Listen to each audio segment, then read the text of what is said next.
সীমান্তে আমাদের যে সকল ভাই বোনেরা হত্যাকাণ্ডের শিকার হয়েছে বিএসএফ ভারতীয় বাহিনী দ্বারা, প্রায় তাদের একটা তালিকা ছিল, ফেলানির একটা ভাস্কর্য ছিল, সেই জিনিসগুলো সরিয়ে ফেলা হয়েছে। মোদি বিরোধী আন্দোলনের কিছু স্মৃতি ছবি ছিল, সেটা সরিয়ে ফেলা হয়েছে। এই স্থানটি, যেটি গণভবন নামে প্রধানমন্ত্রীর বাসস্থান নামে পরিচিত ছিল, 2024 সালের 5ই আগস্ট তথা 36শে জুলাই বাংলাদেশের ছাত্র জনতা এই গণভবন এসে এটাকে ফ্যাসিবাদ মুক্ত করে এবং জনতার বিজয় এখানে উদযাপিত হয়। যেহেতু 16 বছর ধরে নির্যাতন, নির্মমতা, ফ্যাসিবাদ, স্বৈরতন্ত্র সব কিছুর কেন্দ্র ছিল এই বাসস্থানটি, এই গণভবনটি। এখান থেকেই স্বৈরাচারী ফ্যাসিস্ট শেখ হাসিনা সকল কিছু সিদ্ধান্ত নিত।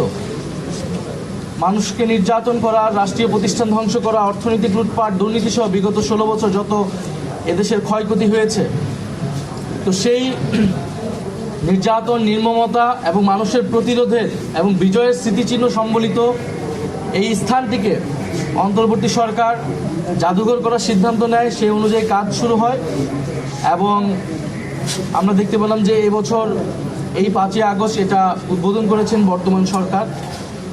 সেই প্রেক্ষিতে আমাদের এটা পরিদর্শন করতে আসা।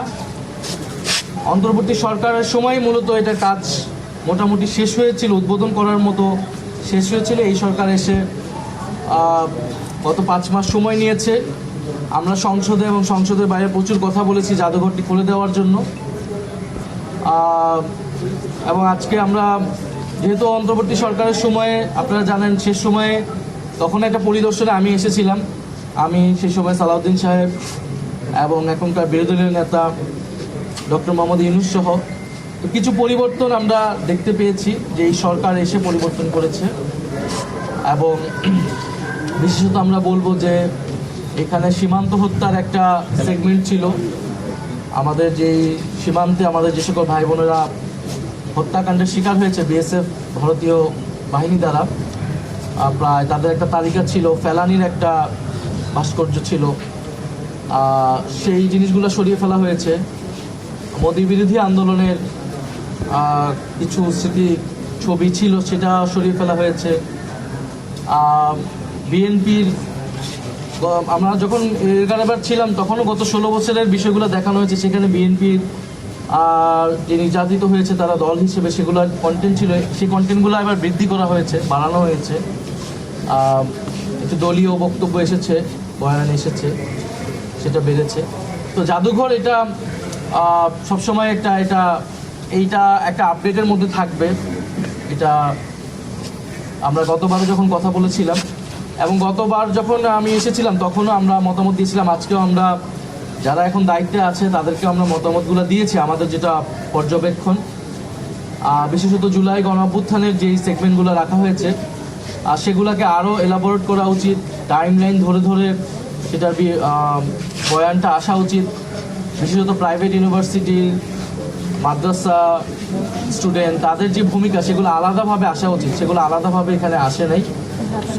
এবং ঢাকার বাইরে যে বিভিন্ন বিশ্ববিদ্যালয় এবং বিভিন্ন জেলায়ও যে আন্দোলন হয়েছে, একই পরিমাণ সেখানে নির্যাতন, নির্মমতার গল্প আছে, প্রতিরোধের গল্প আছে, সেই বিষয়গুলো আসেনি। তো এটা খুবই কেন্দ্রীভূত, হয়তো পরিচিত মুখগুলো এখানে বারবার এসেছে। আমরা জাদুঘরের যারা দায়িত্বে আছেন বর্তমানে তাদেরকে আমরা এটা বলেছি আমাদের অবজারভেশনগুলো, যাতে এটা আরও বিস্তৃত করা হয়, আরও বাড়ানো হয় এবং এখানে যাতে কোনো ধরনের দলীয় ইতিহাস পরিণত না হয়। একটা প্রকৃত ইতিহাস চর্চার জায়গা এবং একটা জাতীয় ইতিহাসের কেন্দ্রে যাতে আমরা এটাকে রাখতে পারি।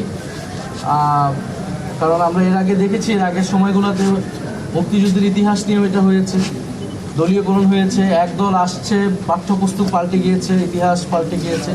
আমরা চাই জুলাই গণঅভ্যুত্থান সম্পর্কিত যে কোনো ইতিহাস, বক্তব্য, জাদুঘর, সেটা যাতে একটা জাতীয় চরিত্র থাকে, যাতে সেটাকে সবাই ধারণ করতে পারে এবং প্রকৃত সত্যটাই সেখানে আসে।